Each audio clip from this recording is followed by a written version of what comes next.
தளபதி 69 படத்தினுடைய அப்டேட் எல்லாருக்குமே ரொம்ப பெரிய ஆர்வத்தை கொடுத்துட்டு இருக்கு அப்படின்னே சொல்லலாம். ஆக்டர் விஜய் கடைசியா நடிக்கிற படம் தான் 69. இந்த படத்தினுடைய அப்டேட் எப்படா வரும் அப்படின்னு ஃபேன்ஸ் எல்லாருமே ரொம்பவே ஆவலா காத்துட்டு இருக்காங்க அப்படின்னே சொல்லலாம்.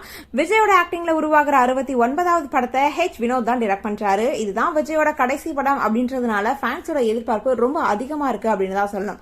இதுல பாபி தியோல், பூஜா ஹெக்டே, மமிதா பாஜு, கௌதம் வாசுதேவ் மேனன், நரேன், பிரியாமணி, பிரகாஷ் ராஜ் அப்படின்னு பல பேரும் இம்பார்ட்டன்ட் ரோல் பண்றாங்க அப்படின்னே சொல்லலாம். இதனுடைய ஃபர்ஸ்ட் கட்ட படப்பிடிப்பு விறுவிறுப்பா நடந்துட்டு இருக்கு அப்படின்னே சொல்லலாம். இந்த நிலையில தான் இந்த படத்தினுடைய ஃபர்ஸ்ட் போஸ்டர் எப்ப ரிலீஸ் ஆகும் அப்படின்னு எல்லாருமே கேட்டுட்டு இருந்தாங்க. இந்த மாதத்துல ரிலீஸ் ஆகும் அப்படின்னு சொல்லப்பட்டாலும் இப்ப வந்திருக்க அனௌன்ஸ்மெண்ட் என்ன அப்படின்னா நியூ இயருக்கு ஃபர்ஸ்ட் லுக் போஸ்டர் ரிலீஸ் ஆகலாம் அப்படின்ற ஒரு பேச்சு தான் அடிபட்டு இருக்கிறதா இப்ப சொல்லிட்டு இருக்காங்க.